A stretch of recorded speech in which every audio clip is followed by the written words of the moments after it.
Good morning all. Today we are going to discuss our next topic, that is periodic properties of elements. Properties like valency, atomic and ionic radii, ionization enthalpy, electron gain enthalpy, electron negativity are the properties of the individual atom and are directly related to their electronic configuration. Whereas properties like melting point, boiling point, heat of fusion, vaporization are the bulk properties, which means are the properties which depend on the group of atom and are indirectly related to their electronic configuration. All these properties which are directly or indirectly related to the electronic configuration of the elements are called atomic properties.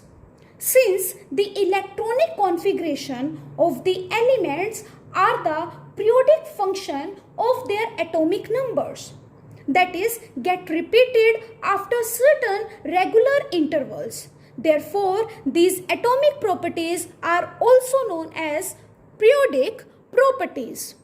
So, periodic properties are the properties which are directly or indirectly related to their electronic configuration. Now, the elements show change in the properties in the periodic table, and these are known as trends. As we have already studied in class 10th, trends are measured in two ways. First, across the period, second, down the group. Now, let's discuss periodic trends in physical properties one by one. So, first is atomic radius. Atomic radius is the distance between the nucleus to the outermost shell of the atom. From the center of the nucleus to the outermost shell of an atom. But the determination of exact radius of atom is not possible because of the very small size of atom and its non-sharp boundary. Despite of these limitations, few operational definitions are used for the determination of the size. So first is covalent radius. If the combining atoms are non-metals except noble gases, their radius is called covalent radius. So covalent radius is defined as the 1/2 of the distance between the nuclei of two covalent bonded atoms of the same element in a molecule. So we can write covalent radius is the half of the internuclear distance between the two bonded atoms. For example, the internuclear distance between the two hydrogen atoms is 74 picometer. Hence, the covalent radius for hydrogen will be 74 by 2, that is 37 picometer.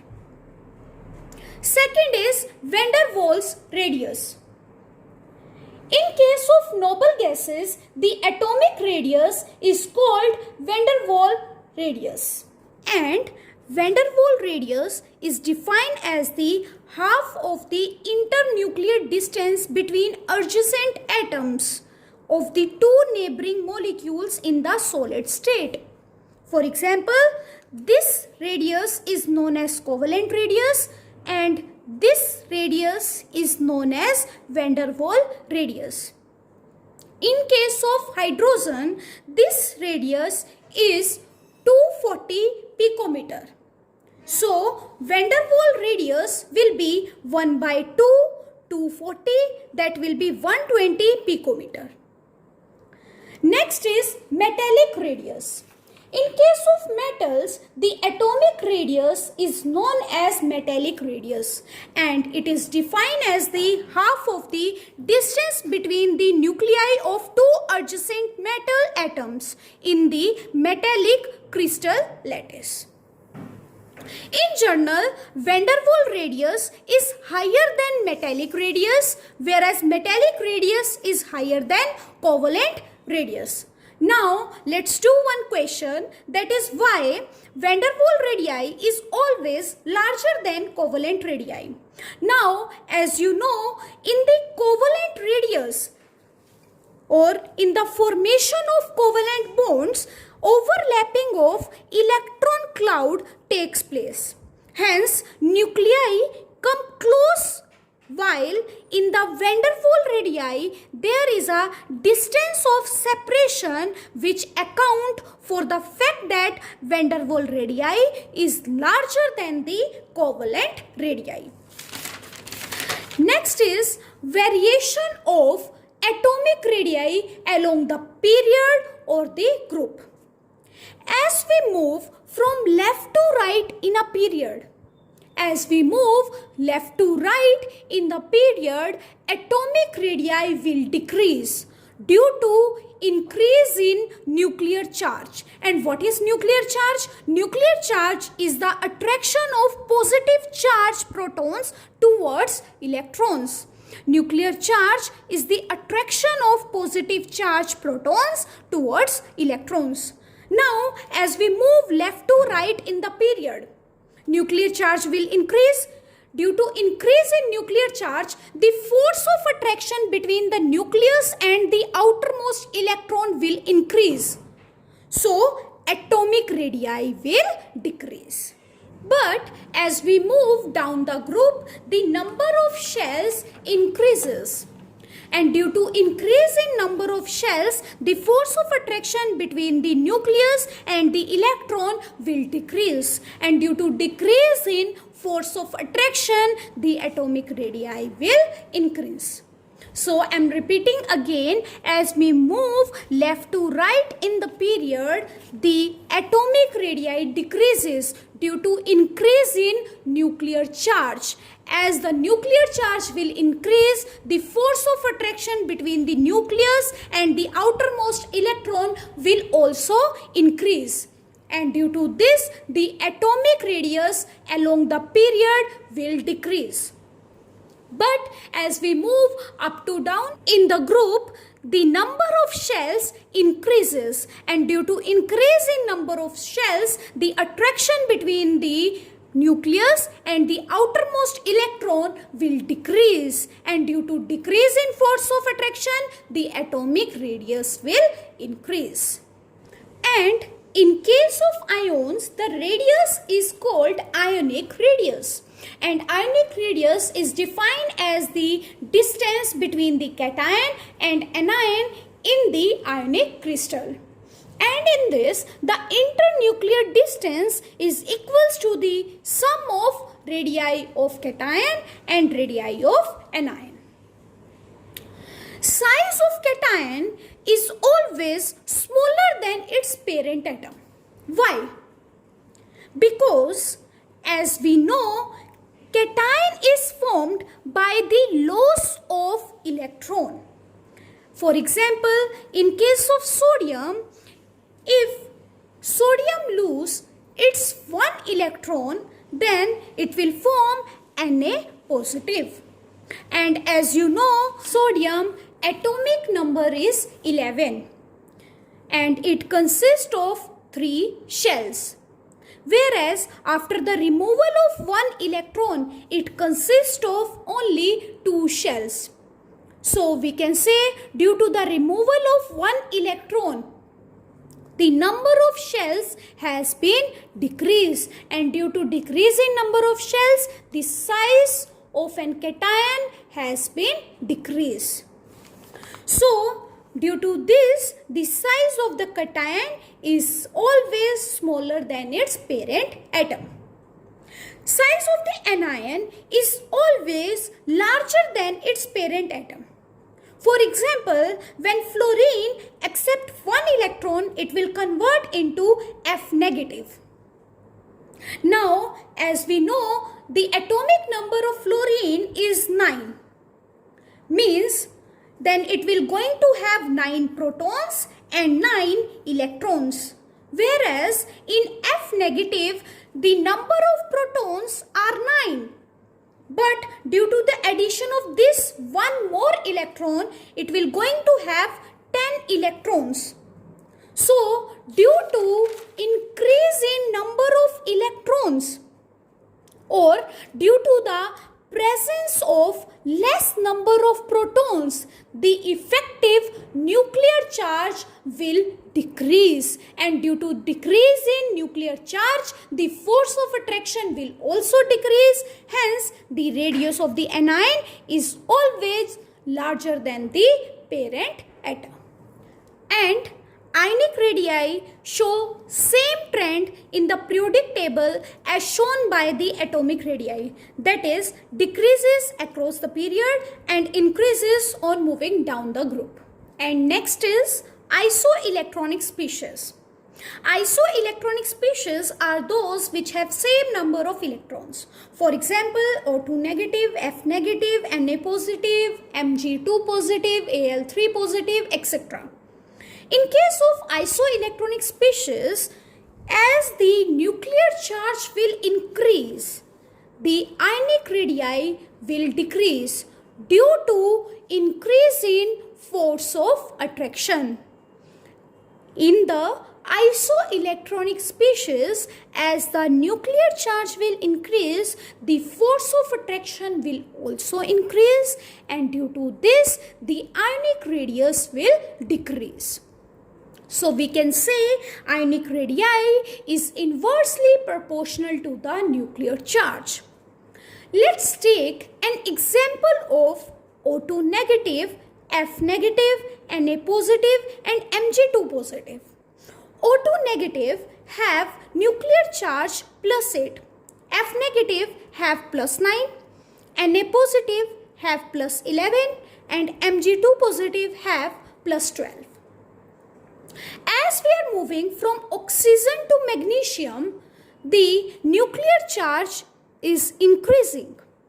And due to increase in nuclear charge, the force of attraction will also increase, and due to increase in force of attraction, the ionic radius will decrease. So the trend of ionic radius in this will be Mg2 positive will going to have lesser ionic radius than Na positive, then F negative and then O2 negative.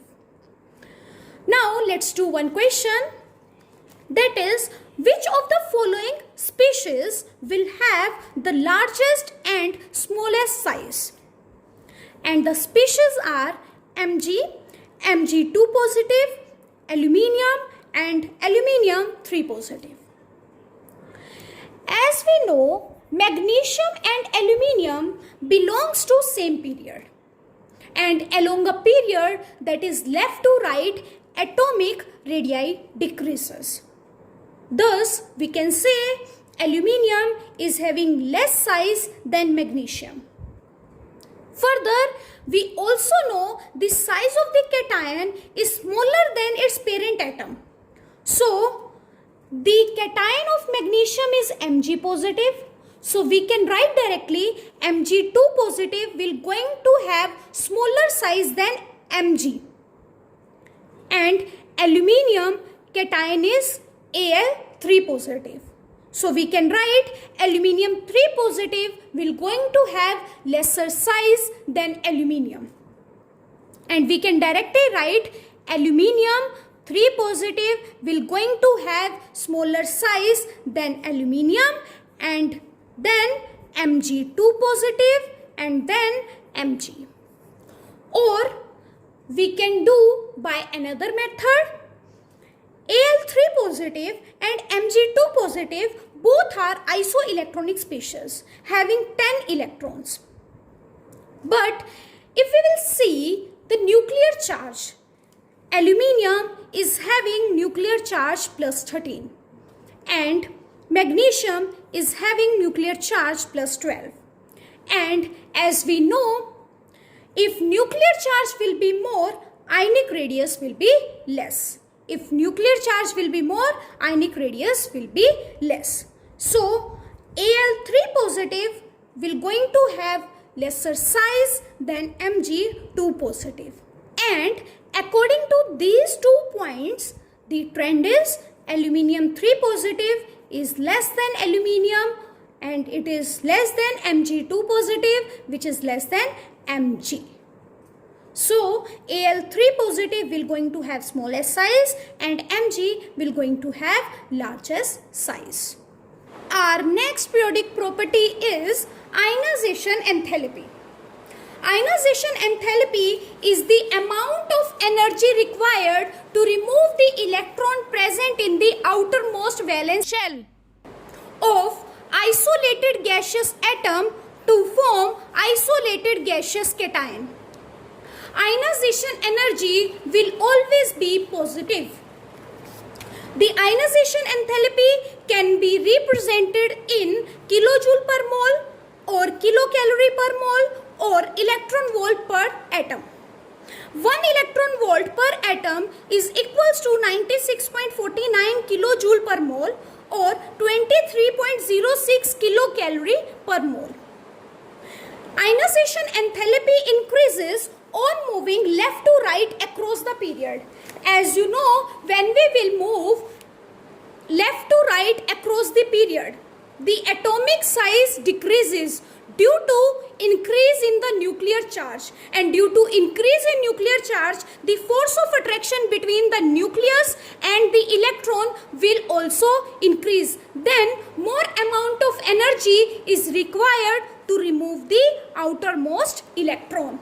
That is why ionization enthalpy or energy increases on moving left to right in the period, while ionization enthalpy decreases on moving down the group, because you all know as we move down the group, number of shells increases, and due to increase in number of shells, atomic size will increase and force of attraction will decrease between the electron and the nucleus. Due to less force of attraction between the nucleus and the electron, the amount of energy required to remove the electron will be less. That is why ionization enthalpy decreases on moving down the group. Successive ionization enthalpies. Successive ionization enthalpies is the energy or enthalpy required to remove first, second, third electron from the isolated gaseous atom. The energy required to remove first electron is known as first ionization enthalpy or first ionization energy, and it is represented by delta I H1.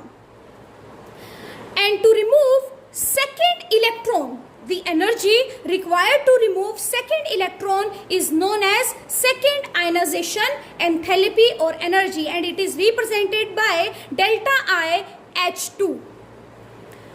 The energy required to remove third electron, then it will be third ionization enthalpy or energy, and it will be represented by delta I H3. And it has been seen that second ionization enthalpy is always greater than first ionization enthalpy, and third ionization enthalpy is greater than second ionization enthalpy. That is, third ionization energy is greater than second ionization energy, which is greater than first ionization energy. Why it is so? Now, let's take the example of aluminium. This is the isolated gaseous atom of aluminium. As you can see in this, there is 13 proton and 13 electron, because the atomic number of aluminium is 13. When aluminium will lose its one electron, then it will form aluminium positive. Now, as you can see in this, there will be 13 proton, but the electron will be 12. Now, as you can see, proton has been increased and electron has been decreased. Due to increase in proton, nuclear charge will increase, and the force of attraction between the electron and the nucleus will also increase. So the amount of energy required to remove the electron will be more. Then if aluminium positive will lose one more electron, then it will form aluminium 2 positive. Now the proton is 13 but electron is 11 due to the removal of 2 electrons. The electrons are 11.